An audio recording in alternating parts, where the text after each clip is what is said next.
Welcome to TRC Podcasts, sharing real life stories and incidents. Watch our podcast and subscribe to our channel now.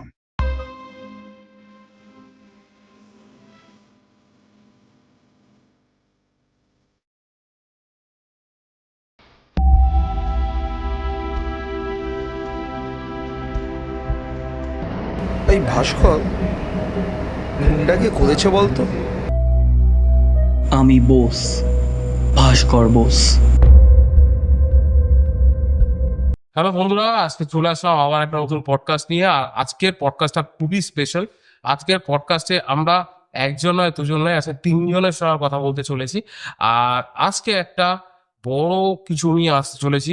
পুরো পডকাস্টটা দেখবেন। আজকে একটা thriller detective story, যে একটা cinema যেটা আমাদের এখানে খুব শিগগিরই আসতে চলেছে। তার যে অ্যাক্টার্স, প্রডিউসার্স, ডিরেক্টরস, বলতে গেলে পরে এই তিনজনই আমাদের মেইন মুখ্য যে চরিত্র বা মুখ্য যে সিনেমাটা তৈরি করেছে তার পিছনে যে ব্যাকবোন, এই তিন বন্ধু আমি বলতে চাই। এই তিন বন্ধুর গল্প নিয়ে আজকে তোমাদের সামনে এসেছি। আজকে আমরা কথা বলতে চলেছি এমন একটা সিনেমার ব্যাপারে যেটা খুব তাড়াতাড়ি একটা বড় পর্দায় আসতে চলেছে। আর দেরি করবো না, আজকের পডকাস্টে তিন বন্ধুর সঙ্গে প্রথমে আলাপ করে নেবো। সবার আগে আলাপ করা হচ্ছে সিনজান বা সৌরদীপ অ্যান্ড অনুপম। এই তিনজন রয়েছে। আজকে যে সিনেমাটা নিয়ে কথা বলবো সেটা হচ্ছে ভাস্কর ঘোষ ও গোলক ধাঁধা। আজকে ভাস্কর ঘোষ ও গোলক ধাঁধা নিয়ে কথা বলবো। কি সিনেমার একটু ইন ডেপথে আমরা গিয়ে একটু কথা বলবো সবার সঙ্গে। তো সবার আগে সিনজনকে দিয়ে শুরু করি। সিনজন, একটু তুমি যদি নিজের ব্যাপারে একটু করো, তুমি কি ব্যাকগ্রাউন্ড থেকে বিলং করো? আমার ফ্যামিলি তো বরাবরই বিজনেস ব্যাকগ্রাউন্ডের। বাবাও বিজনেসে, জেঠু তাই সার্ভিসে ছিল। আমি যখন ক্লাস 5-6 পড়ি, আমার প্রচন্ড নেশা সিনেমা নিয়েছি। সিনেমা দেখবো, সিনেমার ইন্টারপ্রিটেশন খুব খুব ভালো লাগতো। তো সবসময় ইচ্ছে ছিল যে এই লাইনে কিছু করতে চাই। তো গ্র্যাজুয়ালি মানে ক্যামেরা দিয়ে শুরু হয় সবার, যেমন যে হ্যাঁ ফটোগ্রাফার হবো, ফটোগ্রাফি করবো, সেভাবে শুরু হয়। ক্লাস 10-এ যখন পড়ছি ICSC তে, তখন বাবা আমার সাথে একটা ডিল করে যে তুই ভালো রেজাল্ট কর 10-এ, তাহলে তোকে ক্যামেরা কিনে দেবো। আমি তো হ্যাঁ ঠিক আছে, করতেই হবে। তখন যেমন হয় না যে আমাদের সবার লাইফে একটা করে ফেজ, আই থিঙ্ক আমার লাইফে ওই ফেজটা শুরু হলো যে বাবার তখন ক্যান্সার ধরা হয়নি। ওকে। তো আমি ভাবলাম যে ঠিক আছে, ক্যান্সার ধরা পড়েছে, বাট বাবাকে প্রাউড তো ফিল করাতে হবে। তো খুবই সেকেন্ড মাইন্ডে এক্সাম দিয়েছিলাম। আমার পেরেন্টস এর খুব একটা ইয়ে ছিল না, যে কারণ ওরাও দেখেছিল হোয়াট এনভায়রনমেন্ট উই। তো বলেছিল তুই পাস কর, we will be very happy. But মানে আমিও এক্সপেক্ট করিনি এত ভালো রেজাল্ট হবে। তো হওয়াতে বাবা প্রথম ক্যামেরা দেয়, এবার ওটা দিয়ে এক্সপেরিমেন্ট করতো। কি ক্যামেরা কিনেছিল? ক্যানন 1500D, তখন একদম বেসিক ক্যামেরা, আমার ওটাই দরকার ছিল। তো ওটা নিয়ে খুব এক্সপেরিমেন্ট করতাম, ভিডিও ফটো সব নিজে থেকে করার, কেউ আমায় আজ অব্দি শেখায় অব্দি। নিজের নতুন নিয়ে বেরিয়ে করতাম ক্যামেরা। এবার 2020-তে বাবা মারা যায়, খুবই আনফর্চুনেটলি। তো তখন মা হাল ধরে। আর মিথ্যে বলবো না, আজকে মা যা সাপোর্ট করেছে আমাকে, যদি মা আমাকে সাপোর্ট না করতো আমি হয়তো এতদূর যেতে পারতাম। লিটারালি আমার ইচ্ছে ছিল ফিল্ম স্কুলেই পড়ার, কারণ ওইটা না হলে হয়তো আমি যদি কোনো নর্মাল গ্রাজুয়েশন করতাম আমি কিছুই করতে পারতাম। তো আইডিয়ালি ডে আমি যাই, যখন মা যায় আমার সাথে, আমি মাকে বলি মা আমি এখানেই পড়তে চাই, আমি স্টুডিও ফ্যাকাল্টি সেটা খুব ভালো, বাট ফিজ অনেকটাই হাই, যাকে বলে মায়ের পক্ষে অ্যাফোর্ড করতে পারার বা যাকে যাকে বলে। তো আমি একটা স্কলারশিপ পেলাম আইনের তরফ থেকে, TPS এর ওরা 50% স্কলারশিপ ডিড আপ করে, তো আইয়ের ওখানে একটা সাপোর্ট করলো। অ্যান্ড মা নিজের একটা FD ম্যাচিওর হওয়ার আগে ভেঙে নিল, so that I can study. তো আইনিডে স্টাডি করতে করতে কিছু কিছু প্রফেসর হয় না যারা খুব ভালো লেগে যায়, এমনি আমারও লেগে গেছিল। মানে 2-3 জনকে, যেমন অন্বেষ স্যার ছিল, মানে এখন আইডিটা আছে পড়ার। একজন ছিল DJ স্যার, আমরা DJ স্যার করে রাখতাম, ওনার আসল নাম দেবজ্যোতি দিয়েছেন। তো DJ স্যার আমাকে পুরো এডিটিং এর ব্যাপারগুলো DJ স্যারই শিখিয়েছে। আজকে DJ স্যারের বহুত বড় হাত আছে। আর অন্বেষ স্যার আমাকে সিনেমা শিখিয়েছে, যে তুই নিজেকে বেটার কর, নিজেকে কম্পিটিশন মান। আর স্যার এরকম অনেক অ্যাডভাইস যেগুলো আজও কাজে, মানে আমার লাইফে কাজে লাগে। তো I am ইনডেপ্টেড to all of them, specially আমার মায়ের কাছে। আমার মা যদি এতগুলো স্যাক্রিফাইসেস না করতো আমি পারতাম না।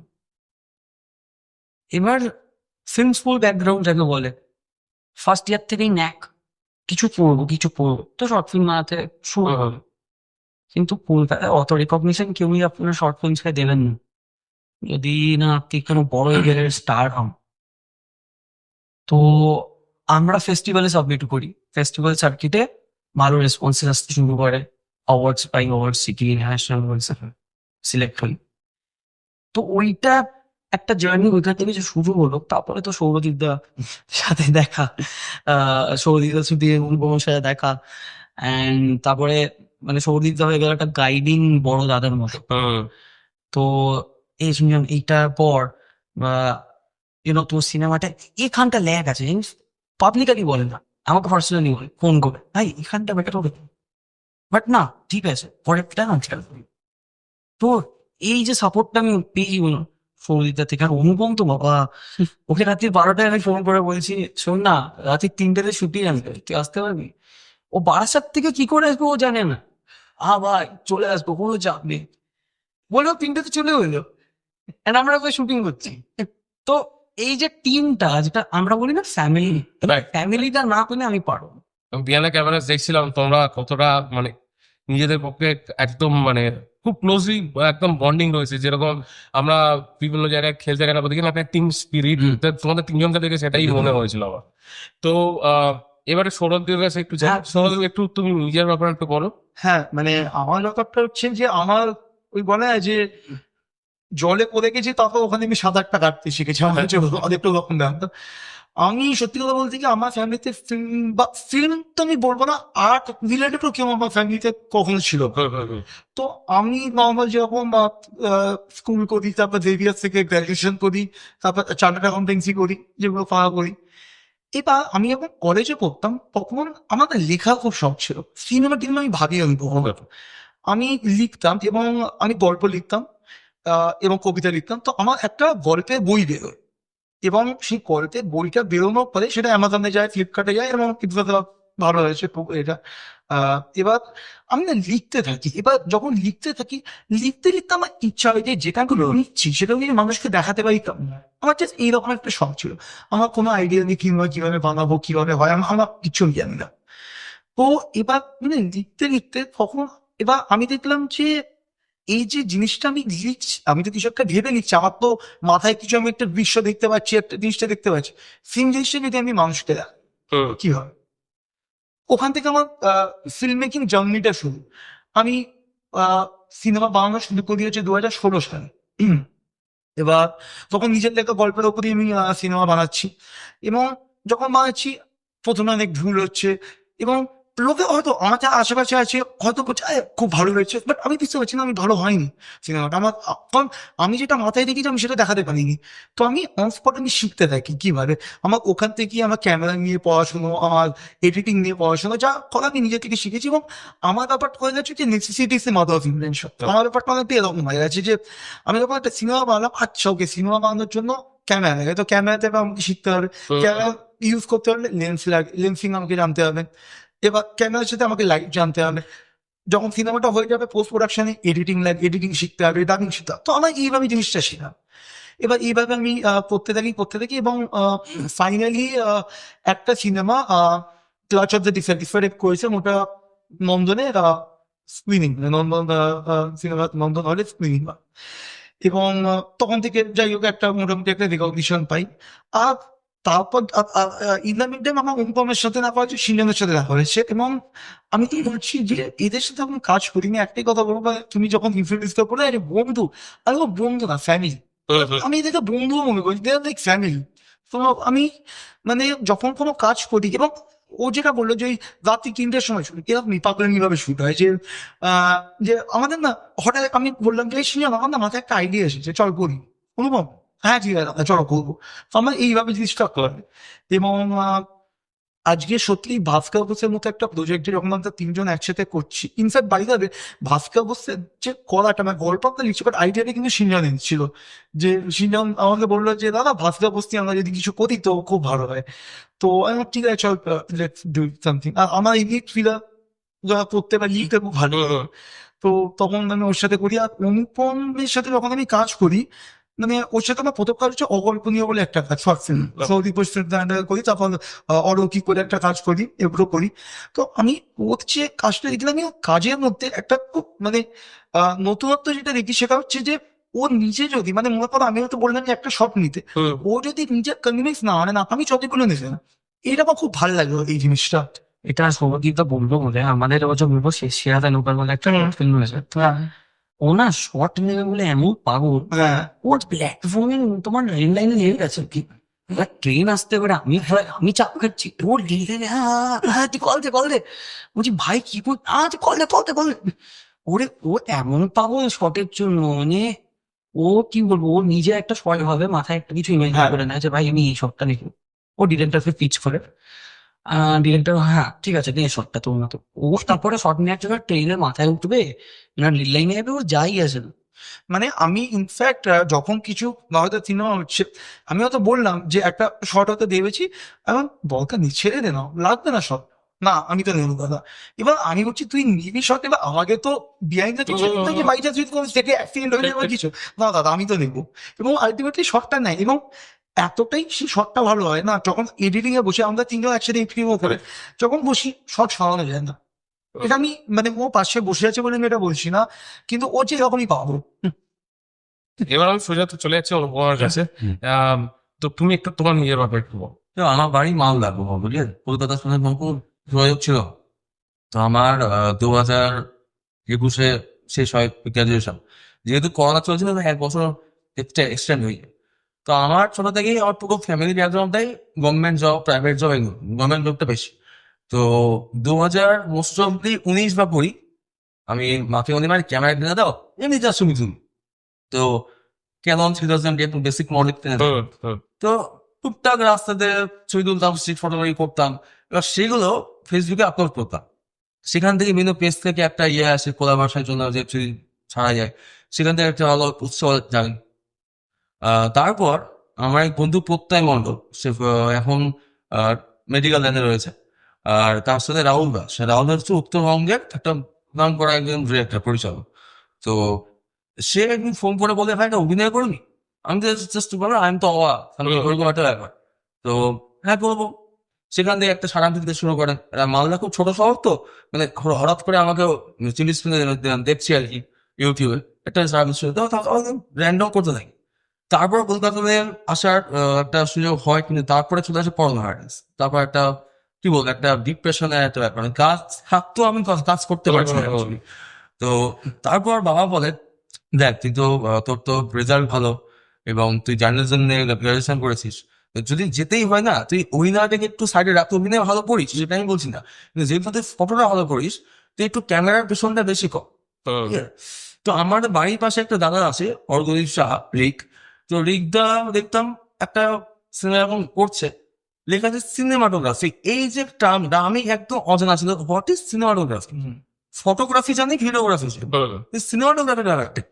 এবার সেখানে আমি ঘাটাঘাটি শুরু করি কলকাতায় কোথায় হয় একটা short term course, long term এখন আমি নেবো না যদি না পারি। এবার টাকা পয়সার ব্যাপার আছে, ফিস ব্যাপার আছে।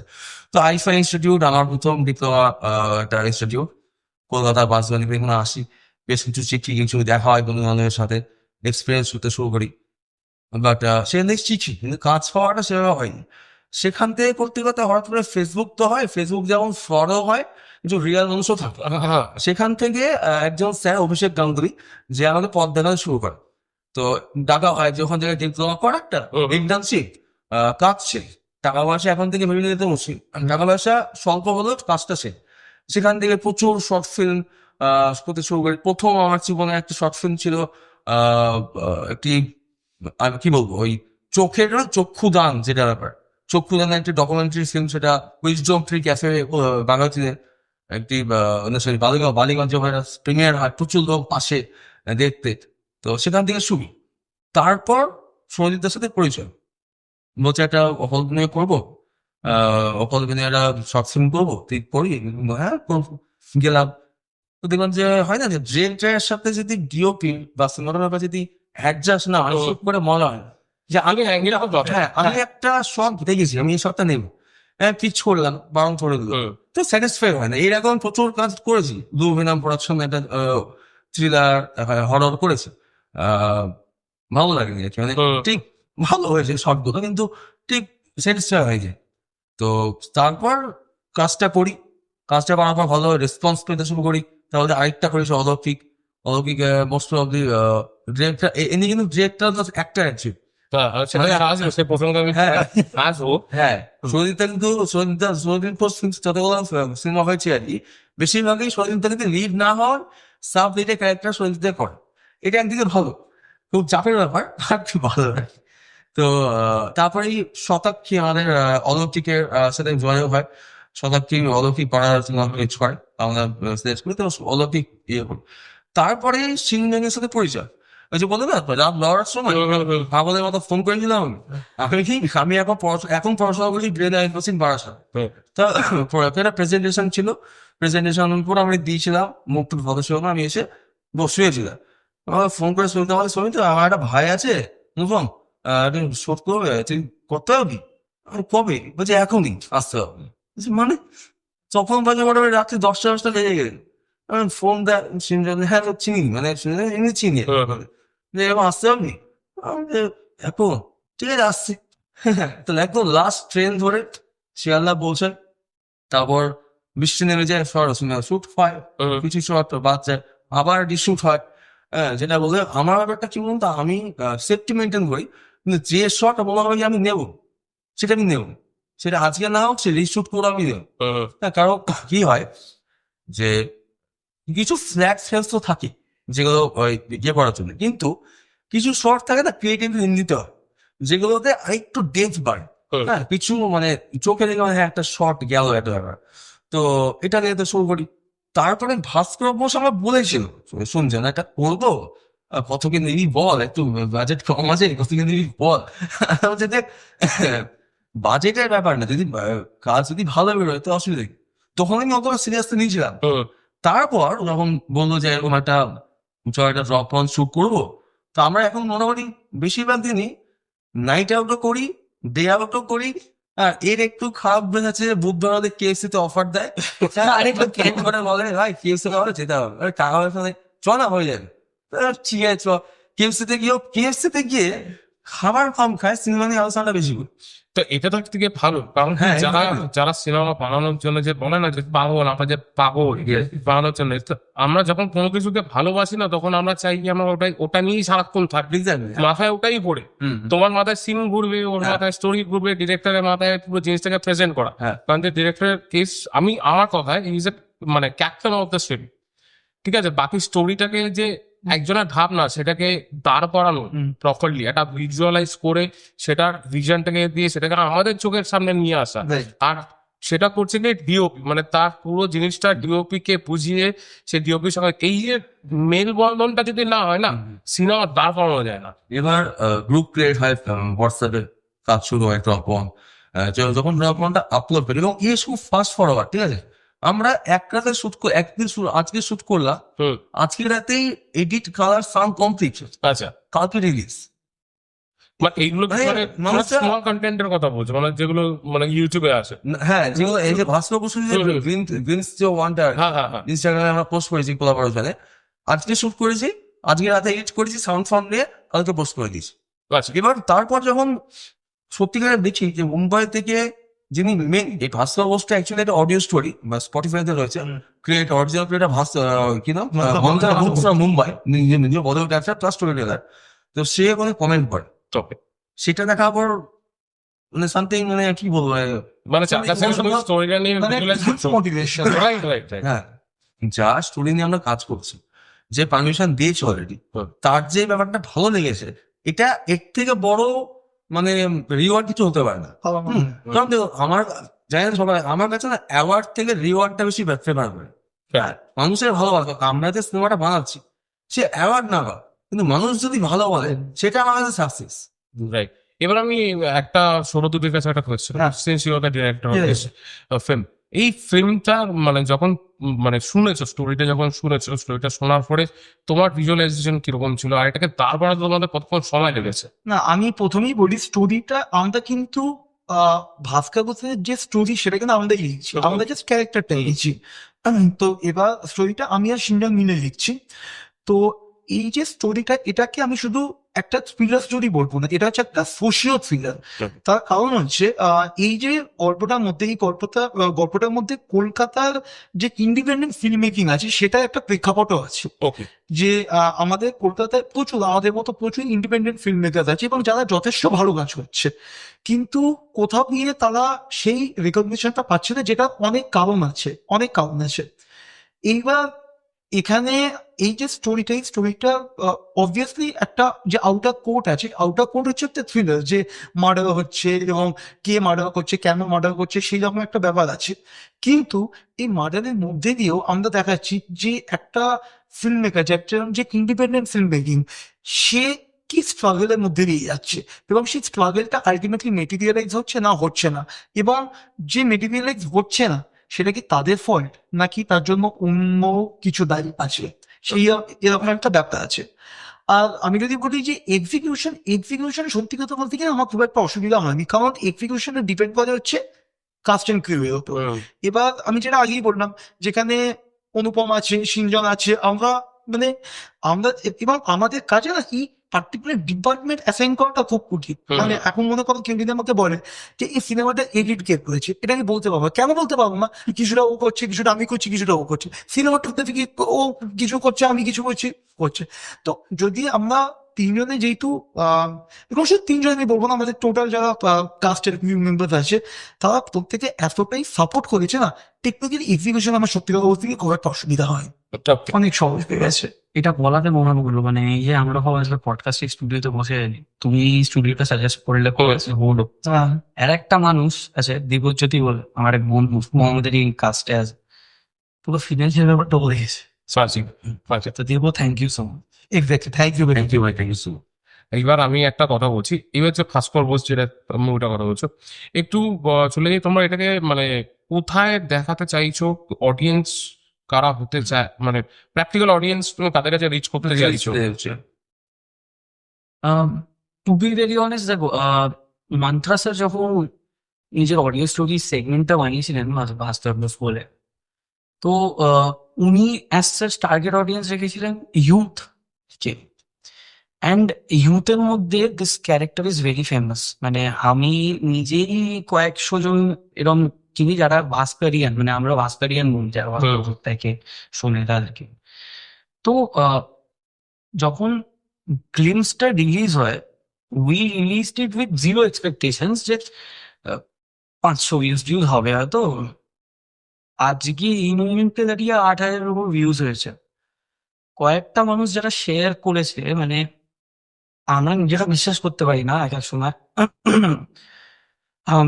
বলিউড অ্যাক্টর মান্ত্রা স্যার তো নিজে পড়েইছে, স্যার আজকেই শেয়ার করেছে, স্যার আজকে আমাদের একটা বাইক পাঠিয়েছে, একটা পডকাস্টের আগে শুনেছি বলে সবাই নার্ভাস। সবাই মানে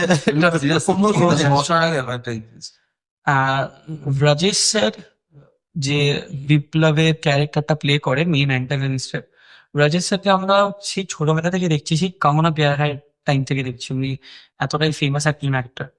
তাকে আমি পাঠিয়েছি, সে খুব খুশি হয়েছে, সে বলেছে তোমরা এরকম একটা প্রচেষ্টা করছো। সো রাজেশ স্যার যখন কমেন্ট করলো, আমরা তখন একটু থয় খেয়ে গেছিলাম যে বাবা এত বড় মাপের অভিনেতা কমেন্ট করে জানাচ্ছে, আমার সাথে ইনস্টাগ্রামে কথা বলছে। তো উনি আমাদের বলেছে যে আমি তোমাদের সাপোর্ট করার জন্য একটা বাইক বানিয়ে পাঠাবো, right now I M in Singapore, after 21st I will। তো এরা না আমাদের কনফিডেন্স বুস্ট করে। ইনফ্যাক্ট একজন ফিল্ম ক্রিটিক আছে, তুমি দেখবে ফিল্মি ডিটেকটিভ বলে, হি শেয়ার, অ্যান্ড যখন উনি শেয়ার করেছে আমি বলছি এটা কি বল, এটা তো অনেক পরে জায়গায় চলে গেল, মানে এই ব্যাপারটা যে এতটা দূর যাবে আমার ভাবিনি। সো প্রেজেন্টলি 8,000-এর ওপর আমরা শুধু একটা ফার্স্ট গ্লিমসের ভিউ পেয়েছি, যেখানে স্নিগ্ধজিৎ দা, তারপরে mantra sir, Rajesh sir, Tollywood Bollywood মিলিয়ে অনেক সেলিব্রিটিসরা কমেন্ট করছে। আমরা খুব খুশি এটাতে যে এতটা ব্যাপার অব্দি গেছে।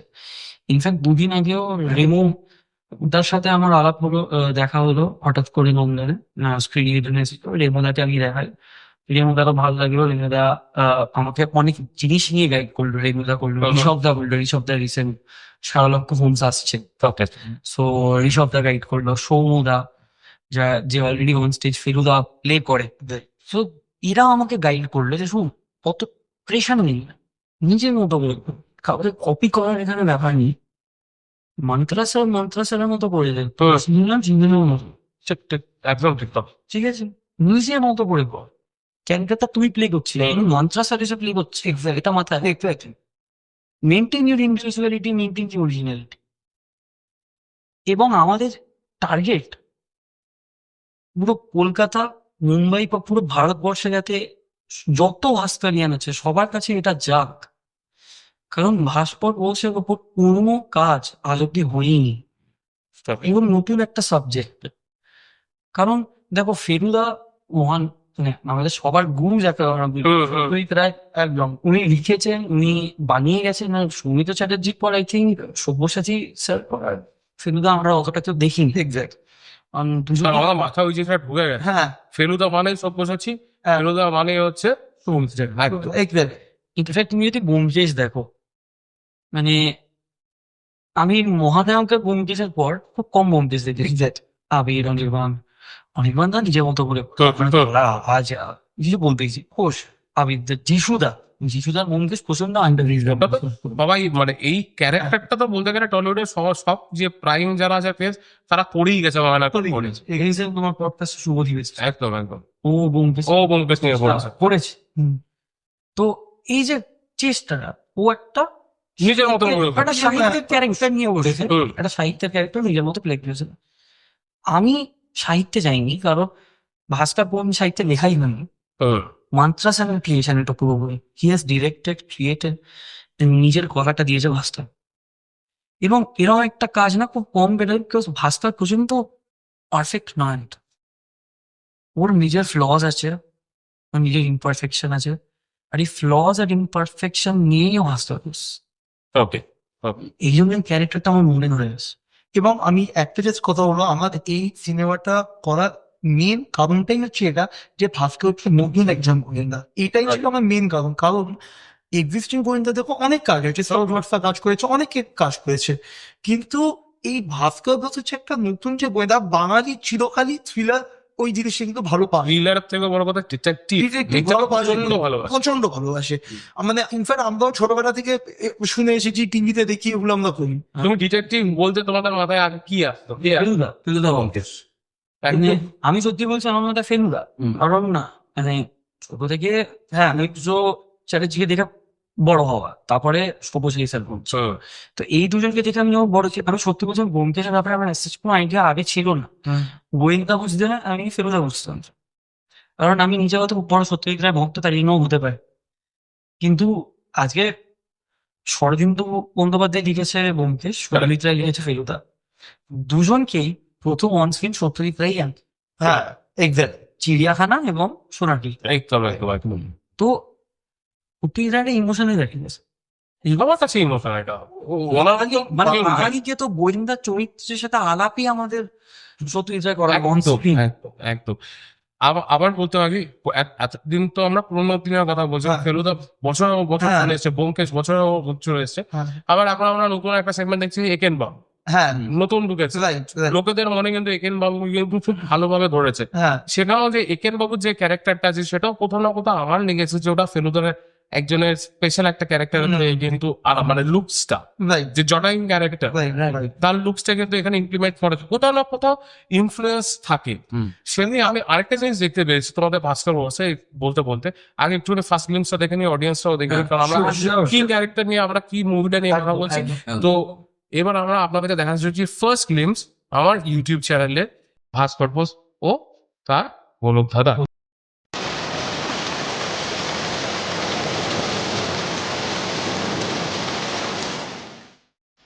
এই ভাস্কর, আচ্ছা, এই খুনিদের টার্গেটটাকে? রুদ্র সান্যাল। রুদ্র সান্যাল? কি করে?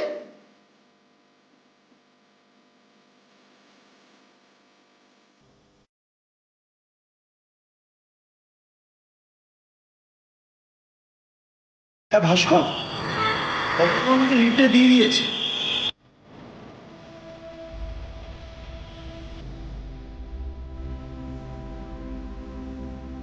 ভাস্কর, কেসটা না কিরকম প্যাঁচালো হয়ে যাচ্ছে রে। অদ্ভুত কথা।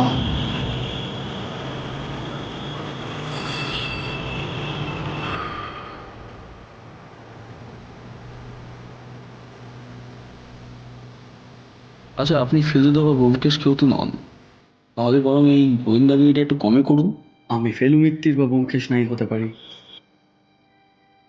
আমি বোস, ভাস্কর বোস।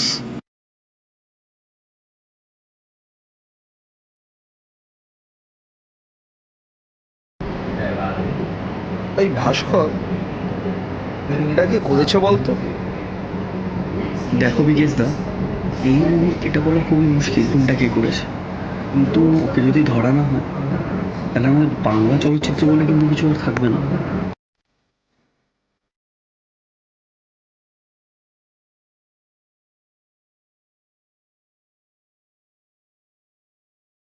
তো আমার তো দুর্ধর্ষ লাগলো ফার্স্ট গ্লিমসটা। আমি তো ওয়েট করে আছি এরপরে ট্রেলার, ট্রেলার এগুলো দেখবো, কারণ আমার মধ্যে তো একটা ইন্টারেস্ট জেগে গেছে এটা নিয়ে, ভাস্কর বোস। এইবার আমি শরীর তোমাদের কাছে চলে গেলাম। হ্যাঁ। আমরা তো ফার্স্ট গ্লিমসটা দেখলাম, এবার একটু ক্যারেক্টার গুলোর ব্যাপারে বলবে, কাদেরকে নিয়ে কাস্টিং করেছো? হ্যাঁ, অবশ্যই ভাস্কর ঘোষ যে মেন ক্যারেক্টার সেটা প্লে করছে সঞ্জয় মুখার্জি।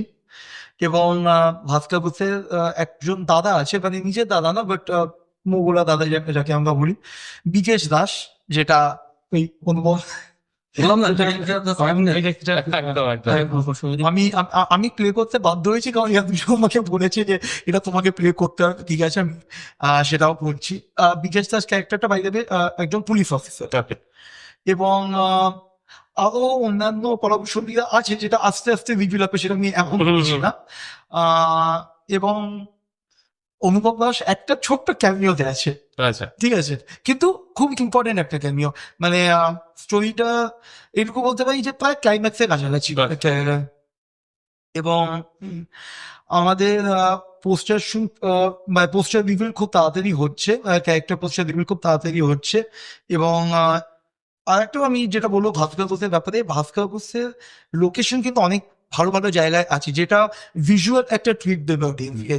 খুব সুন্দর সুন্দর জায়গায় আছে, এবং কিছু সিনস আছে যেটা আমি অলরেডি ভেবে রেখেছি, যেগুলো আমি এটুকু বলতে পারি যে ইন্ডিপেন্ডেন্ট ফিল্মে, মানে আমি জাস্ট যেটা বেঙ্গলে বলছি, টোটাল ইন্ডিপেন্ডেন্ট ফিল্মে সেরকম সিনস কিন্তু এখনো পর্যন্ত সেইভাবে দেখা যায়নি। সেটা দেখে কিন্তু অডিয়েন্সের ভালো লাগবে, মজা লাগবে। এবং this audience just doesn't include the film, like যারা সিনেমা দেখে তারা না, যারা সিনেমা নিয়ে পড়াশোনা করে, যারা সিনেমা নিয়ে অ্যানালিসিস করে, তাদেরও ভালো লাগবে, এইটুকু আমি গ্যারেন্টি দেবেন।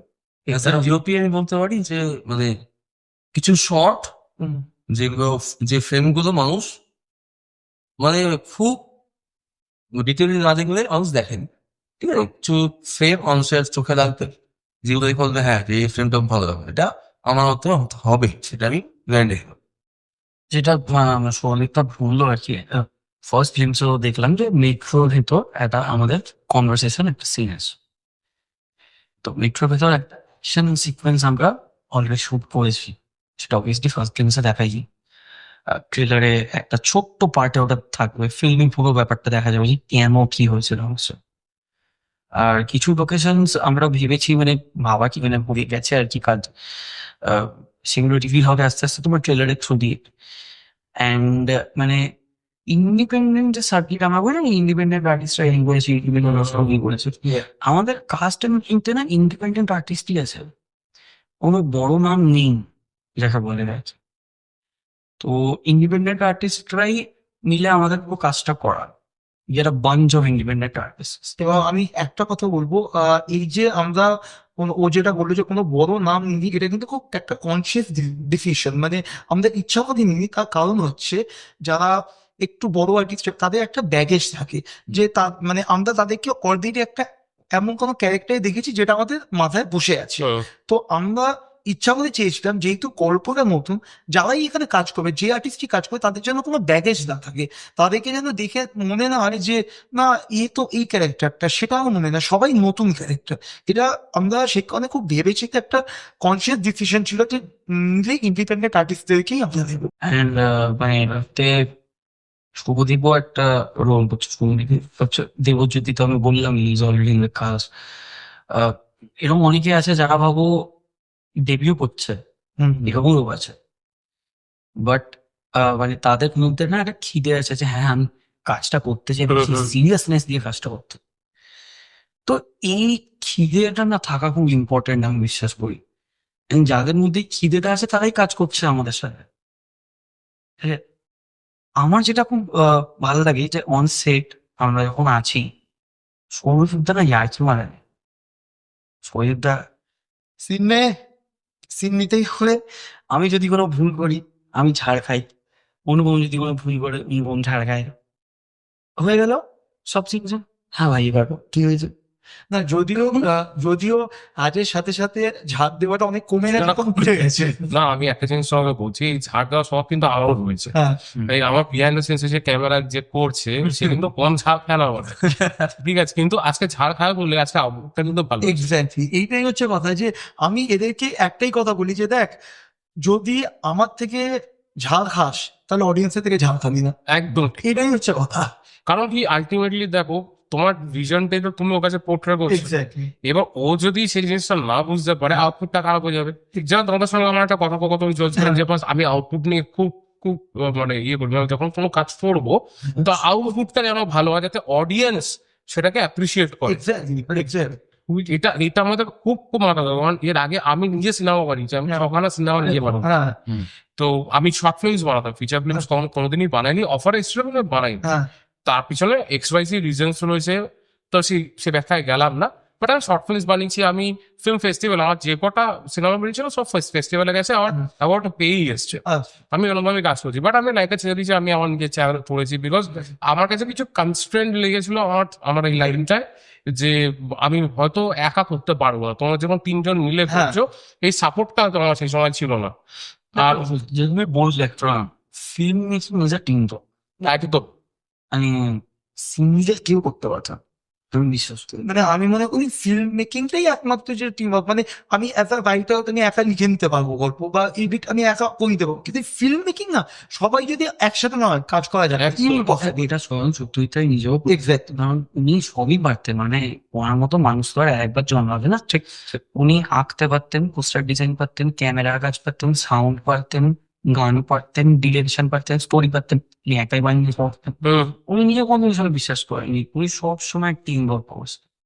ঠিক ঠিক একদম ঠিক। তো ওনাকে যারা মানে বা যারা সিনেমা নিয়ে ইন্টারেস্ট, আমি বিশ্বাস করি তাদের এই আইডিওলজিটা থাকা উচিত যে ভাই সিনেমা ইজ টিম ওয়ার্ক। উনি তো একা Exactly. বানাতে পারেন। এক্স্যাক্টলি।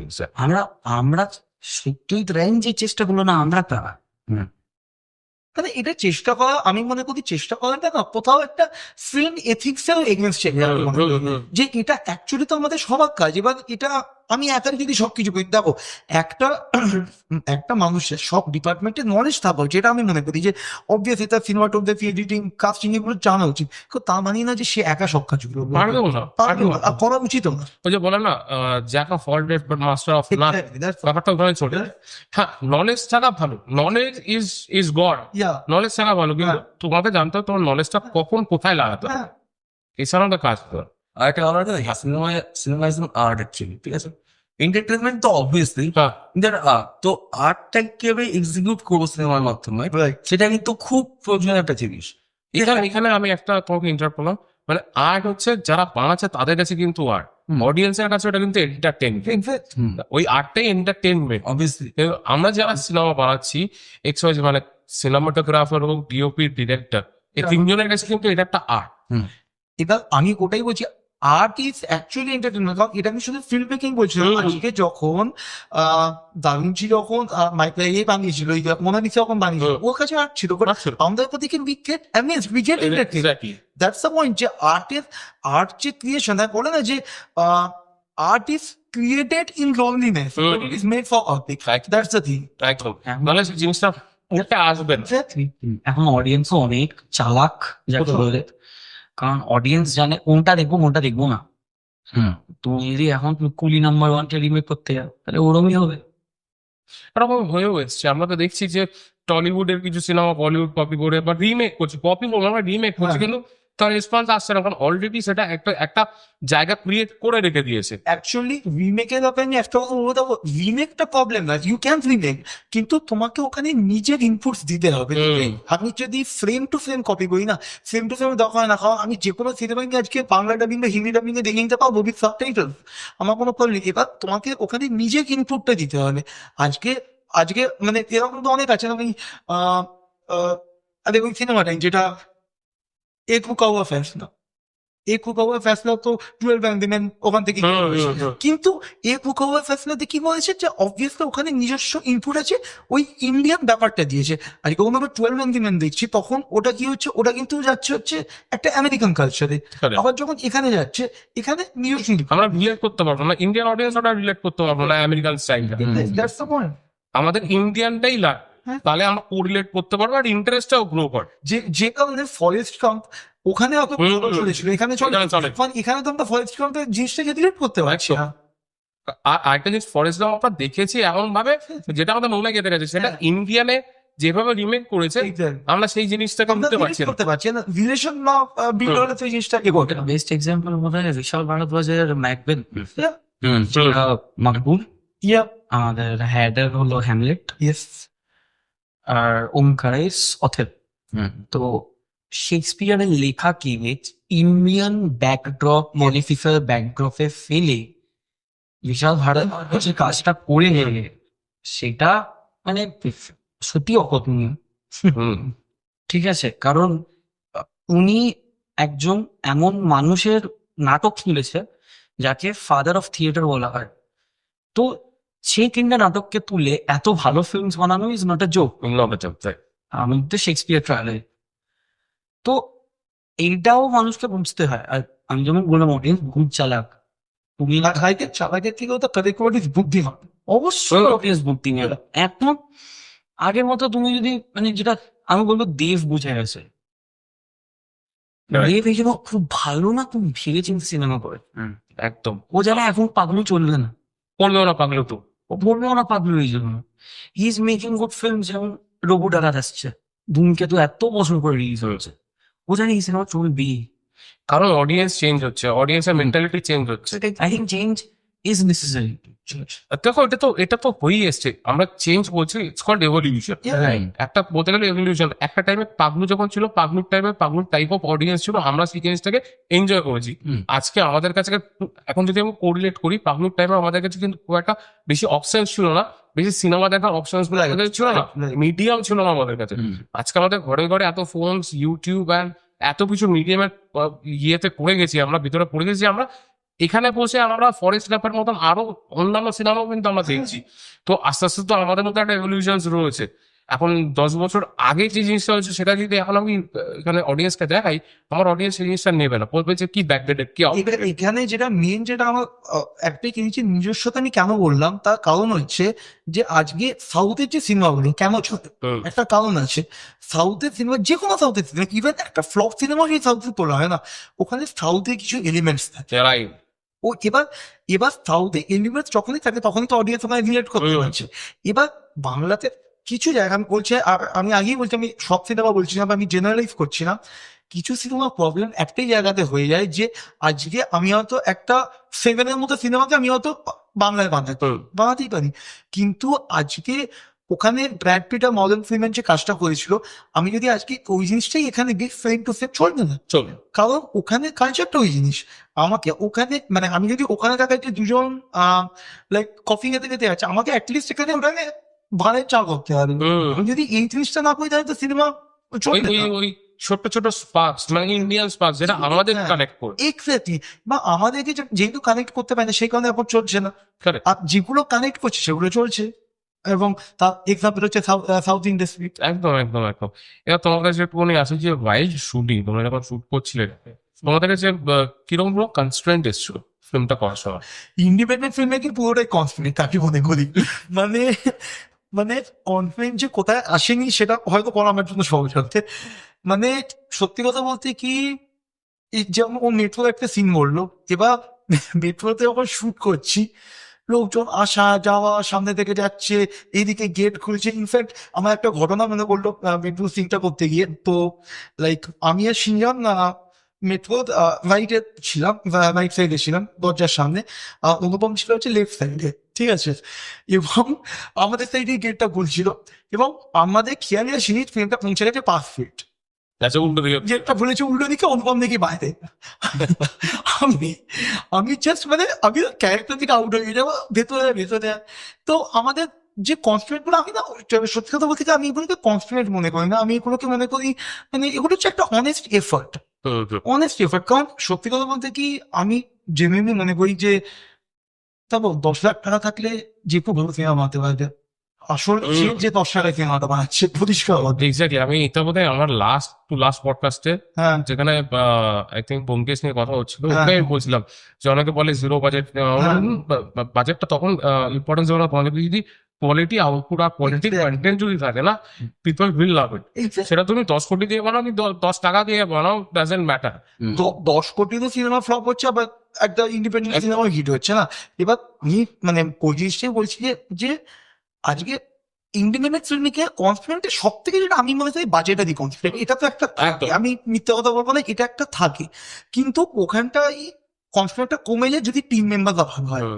আজকে অনুপম যে এফার্টটা দিয়েছে বা সিনজাম যে আজকে এফার্টটা দিচ্ছে, তো এতে সে কনফ্লিক্টটা না কনফিডেন্ট মনে হয় না সত্যি কথা বলতে কি। এবং কাজ করতে ভালো লাগে, কাজ করতে মজা লাগে, এবং যখন ফেটে জানি না, তখন মনে হয় না যে আমি কাজে যাচ্ছি, আমার মনে হয় যে হ্যাঁ, আমি যেটা ভালোবাসি আমি সেই জিনিসটা করতে যাচ্ছি। তো ইটস আ ওয়ান্ডারফুল ফিলিং। মানে আমি বলবো যে না, I don't have any confidence. আমি একটু অনুপমের কাছে যাই। অনুপম, যেহেতু তুমি সিনেমাটোগ্রাফিটা করছো, টিওপি, তো তুমি এই যে সিনেমাটা তুমি কিরকম ইকুইপমেন্টস ইউজ করেছো? আমরা ক্যামেরা ইউজ করছি FX3, ঠিক আছে। তার সাথে বেশ কিছু গিম্বলস রয়েছে, ট্রাইপডস রয়েছে, এলসি লাইট। তারপর যেগুলো আমরা সিনেমাটা করছি না, এটাতে খুব স্বল্প ইনস্ট্রুমেন্টে খুব ভালো রেজলিউশন আছে, ওকে। ঠিক আছে। তো ইন্ডিপেন্ডেন্ট কাজ যেহেতু, তো এটা তো হচ্ছে। আমার অ্যাকচুয়ালি একটা কথা বলি, যেহেতু ভাস্কর বস নিউ একটি চরিত্র, মানে সিনেমা হয়েছে, অডিও স্টোরিতে সবাই শুনেছে। তা আমার সব থেকে বড় মানে যেটা চ্যালেঞ্জ, সেটা হচ্ছে একটা নতুন চরিত্র যেটা মানুষ কখনো দেখেনি, সেটাকে ফুটিয়ে দেওয়া নতুন নাম, এটা সব থেকে বড় চ্যালেঞ্জিং ব্যাপার ছিল। তো চেষ্টা করেছি, যেটা বললাম, বেশ কিছু নতুন ফ্রেম, নতুন রকম লাইটিং, নতুন রকম কম্পোজিশন আপনার দেখতে হবে, ঠিক আছে। সিনিয়র, এবার তোমার কাছে যাই। এই যে চরিত্রটা তুমি পাক করলে, ভাস্করের যে ক্যারেক্টারটা, এটা নিয়ে তুমি কিরকম ভাবে ইমপ্লিমেন্ট করলে নিজের মধ্যে? This was the most challenging part because you are actually dreading this, হয়েছে আমি পডকাস্ট আগে আমায় বলছিল যে দাদা এই কোশ্চনটা আসবে না। আজ হয়তো ফটে। গুড, ভালো বলছেন, খুব ভালো। this was the very challenging part because mantra sir নিজের মতো করে যখন প্লে করেছে, মন্ত্রা স্যার ভয়েস দিয়ে প্লে করতো। সো কিছু বিটিএস মন্ত্রা স্যার আপলোড করেছিল নিজের ইউটিউব আর ইনস্টাতে, যেখানে হি ওয়াজ প্লেইং ভাস্কর আয়া ভয়েস। এবার ভয়েস অ্যাক্টর যেহেতু, he was using his expressions there also. আমি দেখছি, okay this is very nice, okay done. এবার আমি যখন আমি ভাস্কর করবো, তো আমাকে আগে সিংজন হয়ে দাঁড়াতে হবে। আমি যদি আগে ভাবি যে আমি মন্ত্রা হয়ে দাঁড়াবো, ওখানেই ফিল্ম হয়ে গেল। তো আগে নিজেকে সিনিয়র তৈরি করেছি, হ্যাঁ this is how senior works. Senior এভাবে কথা বলে, যদি সিনিয়র রেগে যায় নিয়ে কিভাবে রাখবে, নিজেকে তৈরি করবে। এবার ভাস্কর কি সিনিয়রের মধ্যে ঢোকাতে হবে। ওকে, ভাস্কর বসে আমি প্রত্যেকটা অডিও স্টোরি দুবার করে শুনতে ভাস্কর এইভাবে কথা বলছে, ভাস্কর আওয়াজ ভারী, মন্ত্রা স্যারের অটোমেটিক নিজস্বটা ন্যাচারাল। আমার ভারী হতে পারে, বাট হালকা ভারী, খুব ভারী নয়। যেটা সব থেকে চ্যালেঞ্জিং, এটা হলো মন্ত্রা স্যারের বা ভাস্করের একটা আছে, যেটা হলো অদ্ভুত কথা। সে প্রায়শই বলে, মন্ত্রা স্যার তো দারুণ ভাবে বলে, আমি ছেড়ে দিই। তো আমি ভাবছি কিভাবে, that was the challenge for me.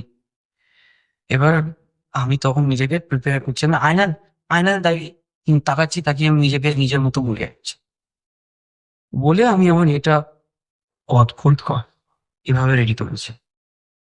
তো তারপর ভাস্কর ঢুকেছে সিনেমার মধ্যে। And তারপরে সেটে তো মনে হয় একটা সুইচ অন সুইচ অফ চলে। আমি যখন ক্যামেরা রোল হচ্ছে না, আমি ফাঁচাই মারছি সৌরদিকটা ইরিটেট হয়ে যাচ্ছে, কোন তো করবি, চুপ করবি, চুপ কর, ফোকাস কর, সিরিয়াস পরে রোল হবে একটু ঠিক করে। আমি ফাঁসাই মেরেই যাচ্ছি শরীরটা ইরিটেট হয়ে যায় একজন। ও পারিলে ওই সময় আমাকে পারলে মেরে দেয়, বাট না, somehow he controls। তারপর অনুপম ক্যামেরা রেডি করলো, হ্যাঁ সমস্ত রেডি, চলো তো রোল, হ্যাঁ রেডি হয়ে গেলাম। হালকা হালকা সুইচ অন হয়েছে, অ্যাকশন, পুরো সুইচ অন। আমি কোন ফার্স্ট জায়গায় থাকতা না একদম, তখন স্ক্রিনে ভাস্কর বসে আসছে, তখন চিন্তন বলে কেউ এক্সিস্ট করে। আবার যেই কাট, আবার আমি একদিন। তো ভাস্করের চরিত্রে যদি আমি কেউ ঢুকতে খুব হেল্প করেছে, সেটা আই থিঙ্ক মান্ত্রা স্যার করেছে আননোয়িংলি। মান্ত্রা স্যারের অ্যাটিটিউড, মান্ত্রা স্যারের পার্সোনালিটি, এটা মান্ত্রা স্যার নিজে ক্যারি করে। আর মান্ত্রা স্যার যেভাবে বলেছে ভয়েস অ্যাক্টিং এর থ্রু দিয়ে, সেটা আমি মন দিয়ে শুনেছি। তারপর আমি নিজেকে তৈরি হয়েছে সিনজন এইভাবে হবে। তাই জন্য আমি যখন ভাস্কর প্লে করছি, it is Sinjon playing Bhaskar, it is not Mantra playing Bhaskar. নাহলে তোমার সেই এলিমেন্টটাও তো আসবে। হ্যাঁ, এই যে আমরা যেটা নিয়ে অ্যাকচুয়ালি কথা বলছিলাম, যেটা ইন্ডিভিজুয়াল, একদম একদম। আমি পুরো নিজের ইন্ডিভিজুয়াল দিয়ে ভাস্করকে প্লে করেছি। And now it is up to audience, ওদের এই ভাস্করকে কেমন লাগবে। আচ্ছা, এবার আমি একদম ডাইরেক্টলি একটা জায়গায় আসছি যে ভাস্করকে আমরা কবে দেখতে পারবো? ভাস্করকে দেখা যাবে, খুব তাড়াতাড়ি দেখা যাবে। আসলে ব্যাপারটা হচ্ছে যে কিছু সিনস এখনো আমার বাকি আছে নেওয়া, কারণ মানে এবং ওই সিনগুলো খুব ক্রুশিয়াল। মানে আমি ওই সিনগুলোতে তাড়াহুড়ো করতে চাইছি না। ইনফ্যাক্ট অনুপম একই মত যে আমি সিনগুলো চাইলে আমি নিয়ে নিতে পারি, মানে ইনফ্যাক্ট আমি চাইলে কালকেই শুট করে নিতে পারি, কিন্তু ওই সিনগুলো না এমনই সিন যেগুলো আমি যদি তাড়াহুড়ো করে নিই, সিনেমার এফেক্টসটাকে ফেলে দেবো। তো আমাকে ওই জায়গাটা খুব কেয়ারফুলি আমাকে হ্যান্ডেল করতে হচ্ছে। তো ভাস্কর আসবে অবশ্যই খুব তাড়াতাড়ি আসবে, এবং ভাস্কর আসার আগে এখন অনেক কিছু আসবে। এখন টিজার আছে, ট্রেলার আছে, এখন যে ব্লগ 1 এলো, ব্লগ 2 আসবে, অনেক কিছু আসবে। ড্রপ 2 আমাদের টিজার আর কি। ওকে, হ্যাঁ, আর ড্রপ 2 আসবে, মানে তো জুলাই চলছে, জুলাই এন্ডের দিকে we are releasing drop. I am very much interested. আমার তো Thank you, thank you. দেখো, আমি অনেস্টলি আমি একটা সত্যি কথা বলি, এখন ডিটেকটিভ হ্যাঁ, এই শব্দটা ডিটেকটিভ হলে পর আমি না পাগল হয়ে যাই। হ্যাঁ, মানে আমি মানে সত্যি কথা বলতে গেলে পর যত ডিটেকটিভ তোমার সিরিজ হোক, মুভিজ হোক, আমার দেখে শেষ করা। তো মানে আমাদের মতোই পাগল। আমি একদম, ইনফ্যাক্ট আমি একটা ডিটেকটিভ নিজের একটা মুভি আমার তৈরি করা আছে, শুধু প্রোডাকশন আমি কখনো পাঠাইনি, বাট কাজ করার জন্য আমি এখনো কোনো কিছু করি, বাট স্টোরি আমার পুরো রেডি। বাট আমারও সেই সেম জিনিস যে যতক্ষণ আমি সেই ফায়ার এলিমেন্টটা পাবো, আমি এটা নিয়ে কাজই করবো না, আমি এটা শুরুই করবো না। ঠিক, হ্যাঁ, কারণ এই সিনেমাগুলোতে একটাই জিনিস হবে, যেহেতু এটা আমি থ্রিলার বানাচ্ছি, যদি ওই যেটাকে বলে এক্স ফ্যাক্টর, এখনটা যদি মিসিং হয়ে যায় না, পুরো সিনেমাটার এই যে ম্যানারটা পুরো ফ্লপ হয়ে যাবে। হ্যাঁ, আমি এবার সেই কারণেই আমি ইনফ্যাক্ট অনুপমকে আমি ওই কথাটাই বললাম যে এটা আমরা তাড়াহুড়ো করবো না, একদম। Let's take time and let's give the best. তো এবার তুমি এটা বলো যে এটা আমরা কোন পর্দায় দেখতে পারবো, মানে তোমাদের প্ল্যানিংটা বলো। আমাদের অবভিয়াসলি এটা যেহেতু ফিচার ফিল্ম, এটা বড় পর্দা থেকে আসবে এবং হলে রিলিজ হবে, এবং তারপরে ওটিটিতে দেখা যাবে, এবং অবভিয়াসলি একটা স্পেশাল স্ক্রিন তো হবেই হলের আগে, এবং আশা তো করছি যে ভালোই রেসপন্স পাবো। দারুণ দারুণ ব্যাপার। আসলে কি বলতো, এত ঝামেলা চলছে এই ইন্ডাস্ট্রিতে, এত ঝামেলা চলছে, তার মধ্যে তোমরা ইন্ডিপেন্ডেন্ট একটা ফিল্ম মেকার, তোমরা নিজেরা তৈরি করছো। তো আমার ওই জায়গাটা থেকে আমার একটা কোয়েশ্চেন ছিল যে টেকনিশিয়ানকে কোনো প্রবলেম হয়নি তো, বা গিল্ড নিয়ে তোমাদের কোনো প্রবলেম হয়? না, এটার আনসার এত মিলেই না, মিলেই ছুড়ে ছুঁড়েছ। না না, কোনো না, মানে আমার কথার ব্যাপারটা যে যে কোয়েশ্চেনটা বলছে একদম ঠিক কোয়েশ্চেন। আমরা কি করেছি না, আমার যেটাকে এক কথা সিক্রেট ইনভিটেশন, সেটা আমার সবাই বলছে, আমিও করেছি এটা। হ্যাঁ, তো আমরা পরিবারে গেরিলা ফিল্ম নাকি মাঝে শুনতে ভালো লাগে, গেরিলা ফিল্ম নাকি শুনতে ভালো। ঠিক আছে, আমরা ওইভাবে শুট করেছি। Specially metro scenes were the toughest to shoot, and all credits to Anupam, because তো না ক্যামেরাটাকে কি করে আমি তোমায় বলছি, হ্যাঁ ভাই ছবিগুলো তো হেভি এসছে, হ্যাঁ হ্যাঁ হ্যাঁ হ্যাঁ এই তো ছবি, কি দারুণ ছবি বলে বলে he has shot the metro sequence very nice. মানে যখন মেট্রো, এখানে আমি আরেকটাও জাস্ট বলি, ওই দিনে বাইরে আমরা কিন্তু দুটো সিনেমা শুট ছিলাম। কারণ মেট্রো সিকোয়েন্সটা হ্যাঁ এটা কি বলা আমার মনে পড়লো, সৌরদীপ্তের একটা কাজ চলছিল তো নাম বলবি, সিকোয়েন্স, আচ্ছা আচ্ছা নামটা এখন রিভিল করলে খেলাবে, হ্যাঁ। তো আমরা ওটা সিকোয়েন্সে শুট করছি and I was wearing the outfit of Bhaskar Basu me, because মানে কিছুক্ষণ আগে we just took a shot Bhaskar বসের ফার্স্ট গেমস এর জন্য। তো মেট্রোতে যখন আমরা উঠি, আমরা অ্যাকচুয়ালি আমাদের এই যে টালিগঞ্জ যাচ্ছি কাজের জন্য, দেখলাম মেট্রোটা হালকা হালকা ফাঁকা, ও না মেট্রো সিকোয়েন্সটা তো প্ল্যান করেছি নিয়ে নেবে, ওর কাছে অলরেডি ক্যামেরা আসবে, বললো পারবি, হ্যাঁ হ্যাঁ তুমি শুধু বলো, বললো যে ঠিক আছে নিয়ে নিলাম। তখন সিকোয়েন্সটা শুটিং হচ্ছে, আমার ভয় লাগছে যে মেট্রোর ভেতরে ক্যামেরা অ্যালাউড না, যদি সেন্সার বাজে তখন কি করবো, যদি পরের স্টপে পুলিশ দাঁড়িয়ে থাকে ক্যামেরা ইউজ করে তো চলবে, তখন কি হবে। বাট ও যেভাবে লুকিয়েছে ক্যামেরাতে, ওনার ডিসপ্লেতে একটা সিন দেখেনি, তুমি ভাবো ও পুরো চোখ লাগিয়ে দেখেছে সিনটা। এবং ডিরেকশন কিভাবে দিচ্ছিলাম, ধরো ওকে একটু বাম দিকে আসতো, ঠিক আছে, তো সেই জন্য ভাবছি থার্ড ছবিটাতে না একটু ডান দিকে আসলে ভালো হতো, হ্যাঁ ছবিটা ভালো এসছে, একটু তুমি বাম দিকে আসলে ভালো হতো, হ্যাঁ এই যে যে ধর এই ছবিটা এটাতে না একটু ওয়াইড যেতে হবে, বুঝলি, আচ্ছা রাত পরের ছবিটা আমি ওয়াইড যেতাম, আমি পিছিয়ে গেলাম, এইভাবে টেনশন আছে, প্রথমে আবার শুটিং করতে এবং যেহেতু ফ্রেমে আমরা দুজনে আছি, আমি ওকে বলতে পারছি না যে তুই এইভাবে ডিরেকশন, এইভাবে শর্ট নি, সিনেমা আমাকে থাকতে হচ্ছে। এবার সত্যি মানে এটা আমি অনুপমকে হ্যাটস অফ দেবো যে ও যেভাবে শুট করেছে মেট্রোতে, মানে সিরিয়াসলি মানে আমি ভাবতে পারি না, আমি এখন যখন ভাবছিলাম আমার কেমন একটা মনে হচ্ছে যে কিছু হয়ে যেতে পারে। সব থেকে বড় প্রবলেম মেট্রোতে তো তোমার পাবলিক, ঠিক আছে, তোমার আমরা খবর সিন চলেছে, ক্যামেরা দেখলে পরেই তো পাবলিকের ঘুরে যায়। সবথেকে বড় কথা, আমাদের যে স্টপেজ চালিগাঁওতে নামবো, ঠিক আছে, তখন কিন্তু আগের স্টেশন অব্দিও আমাদের কমপ্লিট হয়নি, মানে ফাইনাল কাট হয়নি, ঠিক আছে, চল চল হবে হবে হবে আমি লোক বুঝুক এবার চল পর করতে করতে কাট করেছি, নেমেছি, ক্যামেরা ঢুকাটাও তো এরকম করে জাস্ট ইয়ে করে বেরিয়েছিলাম। আমার সত্যি কথা বলতে গিয়ে আমার নেট তো ভেতরে ভয়টা লাগেনি, আমার ভয় লাগছে প্ল্যাটফর্মে আপনার সুস্থা হচ্ছে। এবার প্ল্যাটফর্মের সুটটা কিভাবে পড়েছে এটা একটা মনে বললো, আমি জাস্ট ক্যামেরাটাকে বসে আছি, ডিসপ্লেটা অন করে দেখছি, তো এটা হেঁটে যাও তো এরকম হাঁটো, আর হাঁটতে হাঁটতে হাঁটতে হাঁটতে হাঁটতে হাঁটতে হাঁটতে এই করতে করতে করতে চলো হয়ে গেছে, চলো।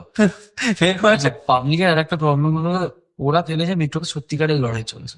আচ্ছা, তোমার তো কোনো সিন ছিল ওটা? হ্যাঁ অ্যাকশন সিকোয়েন্স চায় না, ওরা হচ্ছে সত্যিকারের মেট্রোতে লড়াই চলছে, ওরা এসে গেছে আটকাতে।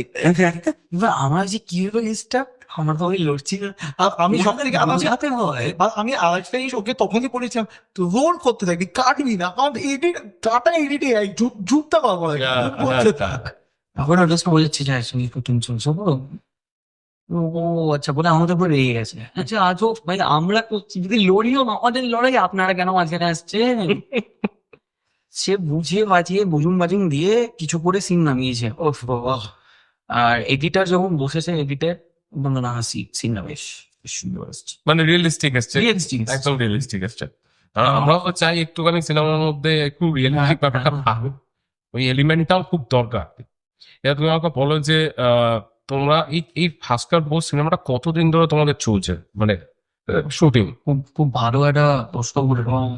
এটা আই থিঙ্ক ফেব্রুয়ারিতে আমি আইডিয়াটা পিচ করি, বাই এপ্রিল আমাদের সব scripting and all everything is done, workshop চললো পুরো টানা 1 মাস, আমাদের ডিরেক্টর আমাদের রামায়ণ 1 মাস উনি পারফেক্ট হলে তো এগুলো যায় না। 1 মাস ওয়ার্কশপের পর আমাদের শুটিং শুরু হলো এক্স্যাক্টলি মেয়ের এন্ড থেকে। জুন তো গেল, লাস্ট যেদিন ফার্স্ট গেমস বেরো তার লাস্ট আগের 6টা দিন যাকে হেকটিক বলে, আমরা 3জন 6টা দিন ঘুমাইনি। রাতে ভাবো বসে আছে এডিটার এইটা কেউ জাগিয়ে রেখেছি, আমরাও জেগে আছি, কেউ ঘুমাবে। আমার এটা ওই ডিরেক্টরের সন্তুষ্টি কোনো রাখতে হয় না। আমি বললাম আমার আমার নিজের একটি পছন্দই না। না ভাই এটা বেটার, কাল একবার ও আমার উপরে, এই তুই চুপ থাকবি, দেখতে কে বলছে সিন, চুপ কর বলে এডিট করছে। ফার্স্ট গেমস রেডি হলো, রিলিজ হলো। ও আমার উপর দেখে গেছে, আমি যখন বলছি আরেকবার শুট করে দেবো আমার উপর দেখে গেছে, আমার উপর আর দেখাতে পারছি না, ও ওটা আরেকদিন যেটা হয়েছিল, এখন তো খুব বৃষ্টি ওয়েদার চলছে না, বর্ষা, এবার একজনে এটা এডিট করছে, বাট আমরা কেউ পৌঁছতে পারি এটার মধ্যে, যে সেদিন কি হচ্ছে, হোয়াটসঅ্যাপে একবার একটা এরকম করলাম, না না ভালো আছে না, ওই শটটা, হ্যাঁ হ্যাঁ হ্যাঁ এটা শটটা নেই, এটা লাস্টটাতে আমরা প্রথমে এই শটটা লাস্টে রাখিস না, এটা আগে রিলিজ করতে হবে। এই করে করে করে মোটামুটি সাড়ে ভোর ভোর কেন সকাল 6টা 7টা অব্দি হলো। তারপর আমার পরীক্ষা ছিল, সেমিস্টার এক্সাম 11টা থেকে। আমি বলতে ঠিক আছে ঘুমাবো না, ঠিক আছে কখন চোখ ওই ঘুম থেকে 15টা বাজে, 11টা বাজে, আমি ওই ওখান বিছানাতে নেই ব্যায়াম করে র্যাপিডো বুক করে পরীক্ষা। আমরা এবার একদম শেষের দিকে চলে এসেছি আমাদের পডকাস্টে। তো এবার আমাকে একটা জিনিস বলেছে, এটা তোমাদের তো এখনো প্রোডাকশন চলছে, কাজ চলছে, তো অ্যাপ্রক্সিমেটলি তোমাদের মার্কেটিং তোমরা কিরকম করতে চাইছো, কিরকম ভাবে তোমরা এটাকে লোকের কাছে পৌঁছাতে চাইছো যাতে এটার ভিউজ বাড়ে বা এটা লোকে পৌঁছে। কারণ তোমরা একটা বললে যে ভাস্কারিয়ান্স অনেক ইউথের মধ্যে রয়েছে, বাট আলটিমেটলি এটা তো আমরা চাই যে প্রত্যেকের ঘরে ঘরে পৌঁছাক। এটাই তো আলটিমেটলি একটা ফিল্ম মেকারের মানে স্বপ্ন, যে আমার ফিল্মটা যেন সব লোকে দেখে। তো এটা নিয়ে তোমরা কিরকম ভাবে এগাচ্ছ? মার্কেটিং ব্যাপারটা দেখতে গেলে ফার্স্টলি তো যেটা আমরা বলছি, আমাদের যারা চেনাশোনা আছে ভাবো, এবং ওর চেনাশোনা কিছু ইনফ্লুয়েন্সার আছে, ওর চেনাশোনা কিছু আছে, আমার চেনাশোনা যাদের হয়তো খুব অনেক ফলোয়ার্স, দেখতে বলছি শেয়ার কর। ওরা শেয়ার করলে একটা ওয়াইডার অডিয়েন্সের কাছে ব্যাপারটা আরো পৌঁছচ্ছে। যারা একটা জিনিস দেখে না আদৌ হচ্ছে যে হ্যাঁ পুরোটা দেখি। ইনফ্যাক্ট আজকে মান্ত্রা স্যার শেয়ার করেছে, রাজেশ স্যার তো এখন সিঙ্গাপুরে আছে, রিটার্ন ইন শেয়ার। আমরা সৌম্যদার থেকে খুব হেল্প পেই, সৌম্যভাজির থেকে। সৌম্যভাজি বললো যে I share it, no worries, I can share, filmy detective share টেয়ার করার ফোনকে। হ্যাঁ অনিন্দদা তো বাইট, ওটা বলছি। অনিন্দ ব্যানার্জি নিজের দাদামুখ হয়ে গেছে আর কি, এত ভালোবাসে উনি। দেখে আমাদের বাইট পাঠিয়েছেন। নমস্কার, আমি অনিন্দ ব্যানার্জি। আমরা ফেলুদা, ব্যোমকেশ এদের কথা শুনেছি। আরেকজন নতুন গোয়েন্দা আবির্ভূত হচ্ছে বাংলা ফিল্ম ইন্ডাস্ট্রিতে, তার নাম ভাস্কর বোস। ভাস্কর বোস ও গোলকধাঁধা ছবিটার নাম। পরিচালনায় সৌরদীপ ঘোষ, সিনেমাটোগ্রাফার অনুপম দাস এবং সিঞ্জন মুখার্জি অ্যাজ ভাস্কর বোস। অনেক আশা রইল, বাঙালি দর্শক শ্রোতা গোয়েন্দা গল্প দেখে আসছেন দীর্ঘদিন ধরে। সেটা আপনারা ফেলুদা বা ব্যোমকেশের পপুলারিটি, যদিও সাহিত্য হিসেবে তার একটা গুণ রয়েছে, এবং তারপরে সেটা সিনেমা হয়, আগে মানুষ এগুলো পাঠ করেছে। তো নতুন একজন গোয়েন্দা যদি আবির্ভূত হয়, আমার ধারণা বাঙালি তাকে সাদরে আমন্ত্রণ জানাবে। মান্ত্রা স্যার আজকে বাইট দিয়েছে, মানে এখন আমাদের হাত কাঁপছে ওসব দেখার জন্য। তো রাজেশ স্যার বাইট দেবে। তো আমরা পুরোপুরি মার্কেটিং যেটা করছি সেটা হলো এগুলো থ্রু VFM না, অ্যান্ড বাকি আমরা চাইছি ওয়ার্ড অফ মাউথ দিয়ে স্প্রেড হোক। আজকে তুমি দেখতে গেছো বাবা, তুমি এসে তোমার এরকম এই সিনেমাটা নেয়, তোর ভালো লাগছিল, এটা দেখে না মানে ও ভালো লাগবে, শান্তি রফিক মনে হবে কিছু একটা দেখলাম। ওয়ার্ড অফ মাউথ খুব ইম্পর্টেন্ট হয় ইন্ডিপেন্ডেন্ট ফিল্মসের জন্য, তাই ওয়ার্ড অফ মাউথকে আমরা টার্গেট করেছি। আর যেটা স্পেশাল স্ক্রিনিং, মানে যেটা সৌদিতাও বলে একটা স্পেশাল স্ক্রিনিং হবে, আমি আমাদের বাংলা ইন্ডাস্ট্রি যতজন আছেন, কৌশিক স্যার, সৃজিত স্যার, সবাইকে ইনভাইট করতে চাই, কারণ তারা এখন পিলার্স অফ বেঙ্গল সিনেমা। কথা তারা দেখুক আমি চাই, এবং তারা আমার ফিল্মটা নিয়ে লিখুক নিজের সোশ্যাল হ্যান্ডেলসে, কারণ ওনারাই লিখলে মানুষ আসবে। তো আর একজনও তোমার পড়তেছি উৎসবদা, তো উৎসবদা দেখে খুব ভালো লেগেছিল, বললাম কোনোভাবে লিখতে অব্দি যাবে। তার ব্যবস্থা করছি, আমি দেখছি, আমি try in England right now তো প্রজাপতি স্টুডেন্ট লেটিভ রিটার্ন আমি চেষ্টা করবো বা। তো এই যে কয়েকটা মানুষ আমাকে সাপোর্ট করছে, এদের সাপোর্ট ছাড়া আমরাও যেতে পারবো না। মানে অডিয়েন্সের সাপোর্ট ছাড়া কিন্তু ফিল্ম মেকার্সরাও বেশি দূর যেতে পারছে। এক্স্যাক্টলি। তো আমার মতে মানে it's a request to all the audience যে আপনারা আমাদের সাপোর্ট করুন, আপনারা আমাদের কাজ দেখুন। যদি আপনারা না দেখেন তাহলে আমরা কি করি বা এগাবো, কি করে বা নতুন নতুন কাজ করবো, নতুন চরিত্রদের আপনাদের সামনে আনবো। যেহেতু বাঙালি সবাই বাঙালি, ডিটেকটিভ ব্যাপারটা আপনাকে সবসময় অ্যাকসেপ্টেবল হয়। নতুন চরিত্র নতুন ভাবে দেখুন, নতুন ভাবে ভাবুন, লিখুন, অনেস্ট রিপ্লাই, ভালো খারাপ। যদি আমি তো বলছি পারফেক্ট করছি, পারফেক্ট করার চেষ্টা করছি, এবার তার মধ্যে যদি খুব থাকে একদম ধরিয়ে দিই যেগুলো ভুল হয়েছে, নেক্সট টাইম অন্য কোনো চরিত্র আমরা উদ্ভব করে সেগুলোকে আবার পারফেক্ট করে দেখাবো আপনার। সুতরাং দেখুন সিনেমাটা।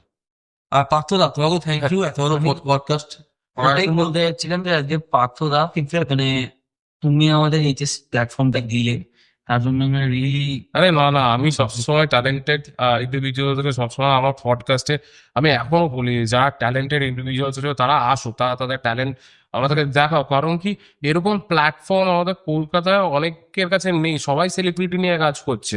সত্যি কথা বলতে গেলে সেলিব্রিটি পেলে তোমার ভিউয়ার্সও পাচ্ছে, ফলোয়ার্সও পাচ্ছে, মানে একদিনে বেড়ে যাবে। আজকে যদি দেব আমার পডকাস্টে আসে আমি 1 মিলিয়ন টাচ করে নেবো, বাট সেটাতে কি হবে, আমার চ্যানেলে গ্রোথ হবে। বাট আমি চাইছি যে talented individuals like you, like Utsav, যাদেরকে নিয়ে আমি আজকে পডকাস্ট করেছি, তাদের ট্যালেন্টটা আমরা চাই যে আপনারা দেখুন। কারণ মানে সেলিব্রিটিদের বাইরেও কিন্তু কিছু কিছু ট্যালেন্টেড ইন্ডিভিজুয়ালস যাদেরকে আমরা কিন্তু দেখি না বা দেখতে পাই না। তো আমার প্ল্যাটফর্মটাই সেটার জন্য করা, যে আমরা চাই যে লোকে দেখুন, নতুন প্রজন্ম কি করতে পারে, কি করছে। এই জিনিসটার জন্যই আজকে আমার এই প্ল্যাটফর্ম, এই পডকাস্ট নিয়ে এগানো। আমি যখন শুরু করেছিলাম পডকাস্ট করা, আমি শুরু করেছিলাম একটা রাইডিং সার্কেল নিয়ে। কারণ রাইডিং ব্যাপারটা আমরা লোকে দেখি, আরে ছাপড়ি রাইডার আছে, এই আছে, সেই আছে, বাট তুমি অনেক যতক্ষণ না একটা পারফেক্ট রাইডারের সঙ্গে তুমি জানছো, তার স্ট্রাগল জানছো, তার সবকিছু জানছো, তুমি বুঝতে পারবে না। তো আমি সেটাও আমার সাকসেসফুল হয়েছে যে রাইডার্স নিয়ে পড়েছি। আর আস্তে আস্তে আমি দেখলাম যে শুধু রাইডিং সেগমেন্ট নিয়ে কেন করতে যাবো, সব সেগমেন্ট নিয়ে আমি করবো, সব সেগমেন্টে আমি ট্যালেন্ট পাবো। আচ্ছা, তোমাদের তিনজন ট্যালেন্টেড ইন্ডিভিজুয়ালসকে আমি পেলাম, যে তিনজন কাজ করছে একই জায়গায়, কিন্তু তোমাদের তিনজনের কিন্তু ভূমিকাটা কিন্তু খুব আলাদা, একটু আলাদা। তুমি একজন সিনেমাটোগ্রাফি নিয়ে ভাবছে, একজন ডিরেকশন নিয়ে ভাবছে, একজন সিনেমাটাকে নিয়ে ভাবছে, তার ক্যারেক্টার্স গুলোকে নিয়ে ভাবছে, তারপরে আমরা কাজটা করছি। তো এই ভাবনাগুলো একটা আমাদের জন্য খুব দরকার। আর সত্যি কথা বলতে গেলে পর আজকে আমরা কিন্তু সেই যুগে বাস করি না, যেই যুগে লোকে বলে আরে একটু চাকরি বাকরি করছিস না, তুই কি সিনেমা করে বেড়াচ্ছিস। আরে সিনেমা নিয়েও লোক অনেক কিছু করতে পারে। আশা করি তোমরাও হয়তো এই জিনিসটা শুনেছো বাড়ি এই কথাগুলো আছে। কারণ আমাদের বাঙালির ক্ষেত্রে মানে হচ্ছে চাকরি, বাঙালি মানেই হচ্ছে চাকরি করবো।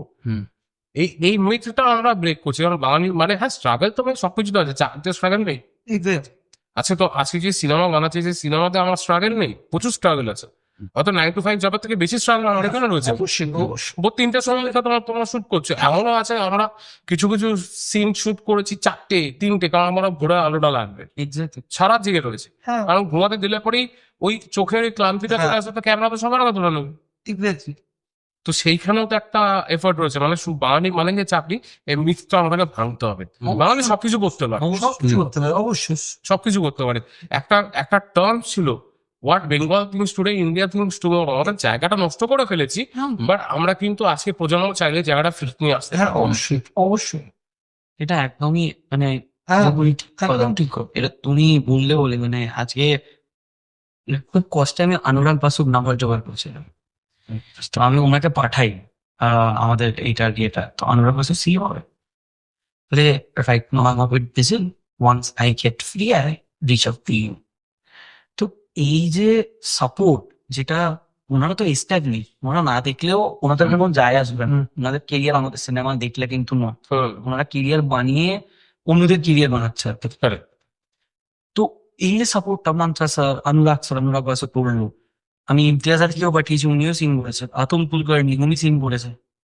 এই যে এনারা সাপোর্ট করছে, এনারা দেখছে, ঠিক আছে, হয়তো তাড়াতাড়ি রিপ্লাই দিতে পারছে না, because they are all busy in their world, here big stars, but ওরা আছে দেখছে, দেখে বলছে আমি জানাবো তোমাকে, বহুত ম্যাটার করে। অ্যাজ আ ফিল্ম মেকার এটা বিশাল ম্যাটার করে, বিশাল ম্যাটার করে। আর আমি দেখো, আমি এত ইন্ডাস্ট্রিতে একটা সময় ছিলাম, খবর পেতাম, এই যে তোমরা যে আজকে যে সাপোর্টটা পাচ্ছ, এই সাপোর্টটা কিন্তু মানে বিশাল ব্যাপার। এই সাপোর্টটা কিন্তু অন্যান্য চট করে কেউ পায় না। অবশ্যই কারণ আমিও অনেক জায়গা থেকে বাইক দেখেছি, রজবাবু মানে রজরবদা বাইক নিয়েছে, আরো অন্যান্য বাইকস গুলো আমি দেখেছি, হ্যাঁ এখন মনে পড়ছে না। বাট এই যে বাইকস পাওয়া, তারা নিজে থেকে বাইকস গুলো দিচ্ছে, তো তারা দেখেই তো বাইক গুলো দিচ্ছে, নাহলে তো সে দিতে পারতো না, এমনি দিতে পারবে না। ইন্সপায়ার হয়ে স্টোরি সিনেমা অনেকেই তো করেছে, Correct. ইন্ডিপেন্ডেন্ট কাজও হয় যারা ইন্সপায়ার হয়ে বানায়, স্টোরি বানায়, সিনেমা করে। তাদের যাদের ইন্সপিরেশন বানাচ্ছে তাদের কাছ থেকে তারা পায় না, মানে কোনো রেসপন্স পায় না, রিভিউ পায় না। কিন্তু আমরা যাদেরকে ইন্সপায়ার হয়ে বানাচ্ছি, সেটা কোনো সিনেমাই নয়, একটা অডিও স্টোরি ক্যারেক্টারকে আমরা সিন ক্যারেক্টার লাগছে, তারা আমাদের সাপোর্ট করছে এবং নতুন একটা গল্প, নতুন এমন ভাবে তাদের গল্পটাকে আমরা ইয়ে করছি, আমরা শুধু চরিত্রটাকে নিয়ে আসছি, গল্পটা নিজেরা করছি, এই ব্যাপারটাকে সাপোর্ট করছে। এর থেকে বড় রিওয়ার্ড আর কি হতে পারে? ঠিক ঠিক ঠিক। মানে এটা একটা হিউজ বুস্ট আপ আমাদের জন্য। মানে সত্যি কথা বলতে কি, যখন ইনাদের সাপোর্ট আমরা পাই না, তখন স্ট্রাগল মনে হয় না, কনফিডেন্ট মনে হয় না, মনে হয় যে ঠিক আছে, মানে মোটিভেশনের কাজ করে। এটা মোটিভেশনের কাজ করে। এবং এটা মানে যখন আমরা এই বাইটস গুলো পাচ্ছি বা যখন আমরা দেখছি যে এরা স্টোরিতে শেয়ার করছে বা বলছে, তখন না মানে তখন মনে হয় যে যেটা আমরা 100% 1000% দেবো, কিন্তু ওই জিনিসটা একটা ফিল হয়। তো এটা মানে সত্যি মানে আমি বলে বোঝাতে পারবো না যে এটা আমাদের জন্য কতটা মোটিভেটিং, কতটা। Correct correct correct. তো আমি দর্শককে এটাই বলতে চাইছি যে ভাস্কর বোস ও গোলক দাদা, এটার যে ফার্স্ট গ্লিমসটা দেখলেন আপনারা, এটা আপনাদের কেমন লেগেছে কমেন্টে জানান। আর আজকের আমাদের পডকাস্টে আপনাদের সব থেকে বেশি ভালো কোন জিনিসটা লেগেছে সেটাও জানান। আর পুরো টিমের কাছে তোমাদেরকে একটা জিনিস বলছি, কংগ্রাচুলেশন, এরকম একটা মানে ছবি আমাদের কাছে নিয়ে আসছো তোমরা, যেখানে আমি স্পেশালি জিনিসটাকে খুব ভাবে একটা ভালো জায়গা। কারণ আমার সঙ্গে তোমাদের কথাই হচ্ছিল ইনস্টাগ্রামে, যেখানে স্টার্টিং এই আমাকে বলছে দাদা তোমরা কি এটা একটুখানি শেয়ার করতে পারবে, আমি সিনজাম বলেছিল। আমি ওটা আমি তোমার মধ্যে রিভিউ শুনি আগে আমরা। হ্যাঁ দেখো, আমার তো খুবই ভালো লেগেছে। আমি তো এর আগেও দেখেছি, আমার এই চরিত্র, এই যে তোমাদের ফার্স্ট গ্লিমটা হ্যাঁ যেটা এসছে, সেটা আমার খুবই সিনেমাটোগ্রাফি চোখ দিয়ে আমার খুব দুর্দান্ত লেগেছে। যেটা credit goes to him as well as তোমাদের যে ডিরেকশন আর তোমাদের যদি আইডিয়াস না থাকতো, তাহলে এই জায়গাটা দাঁড়াতো না। আসলে তোমাদের তিনজনের মানে কি বলবো স্ট্রাগল বা তোমাদের তিনজনের পরিশ্রমে কিন্তু আজকে ফার্স্ট গ্লিমটা এতটা সুন্দর এসছে। আশা করবো যে ফ্রিজারটা একটু দেখলে পর আরো বেশি আমি এনার্জি এমন পাবো, কারণ ওটার জন্য আমি সব থেকে বেশি আগ্রহে বসেছি। এরপরে কি খুব জলদি আসছে। খুব তাড়াতাড়ি আসবে। কারণ দেখো, সব থেকে বড় কথা হচ্ছে তোমাদের যে এই ফার্স্ট গেম জিনিসটা রয়েছে, যেটা আমার লেগেছে হোয়াটস নেক্সট। এই হোয়াটস নেক্সট মানে হচ্ছে আমি ওয়েট করে আছি পরে কি ছাড়বে, এই আগ্রহটা যতদিন থাকবে আমাদের সিনেমা চলতে থাকবে, কারণ লোকে এটা দেখার জন্য হলে পর্যন্ত যাবে। আর আমি একদমই অডিয়েন্সকে বলছি যে পাইরেসিতে একদম যাবেন না, হলে গিয়ে দেখুন। কারণ এই যে সিনেমাগুলো তৈরি করছে, এটার পিছনে খরচা থাকে, এটার পিছনে অনেক কিছু লেগে থাকে। তো আশা করি যে হলে গিয়ে দেখলে পর হলে আমাদের মতন এই যে যারা ইন্ডিপেন্ডেন্ট ফিল্ম মেকার, তাদের কেরিয়ারটা গ্রো হবে। আপনারা সিনেমাটা দেখলে এই যে তিনজন বসে আছে, এরকম আরো ইন্ডিভিজুয়ালস আছে যারা বানাচ্ছে, তারাও আজকে মোটিভেশন পাবে আরো নতুন নতুন সিনেমা নিয়ে আসার জন্য। কারণ আমাদের বেঙ্গল ইন্ডাস্ট্রিটা কিন্তু বড্ড ছোট, হ্যাঁ আমরা চাই এটা এক্সপ্যান্ড করতে, আমরা চাই নতুন প্রজন্ম তোমাদের মতন ট্যালেন্টেড ইন্ডিভিজুয়ালস আসুক, তোমাদের টিমটাকে গ্রো করতে আমরা যেন দেখতে চাই। আচ্ছা তোমরা তিনজন, আমি চাই এটা 100 জন হোক, তাহলে আরো ব্লকবাস্টার আমরা টলিউডের মতন একটা সিনেমা, মানে সাউথের টলিউডের মতন সিনেমা হবে। কারণ সবার আগে তুমি যেটা আমাকে বলে যে it's a team work, team যত বড় হবে আমার কোয়ালিটি তত ভালো হবে।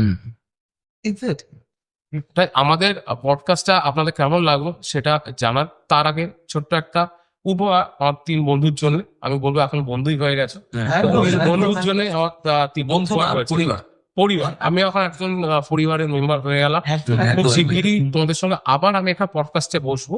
আজকে একটা ছোট গ্লিমস অডিয়েন্সের জন্য যে ভাস্কর বসু, গোলক দাদা কেমন কি বৃত্তান্ত, এরপরে যখন তোমাদের টিজারটা বেরোবে তখন আরেকটা পডকাস্ট করবো, আর একটু ইন ডিটেলসে আমরা কথা বলবো, যাতে অডিয়েন্সরা বুঝুক যে সিনেমাটা কিরকম আরো পোর্ট্রেট হচ্ছে। আমি চাই অডিয়েন্সের মনের ভিতরে একটা স্পার্ক থাকুক যে first or most. Thank you. আপনাদের সঙ্গে আবার দেখা হচ্ছে সামনের শুক্রবার আরেকটা নতুন পডকাস্ট নিয়ে। তো দেখতে ভুলবেন না আর কমেন্ট করতে ভুলবেন না কেমন লাগলো এই এপিসোডটা আপনাদের।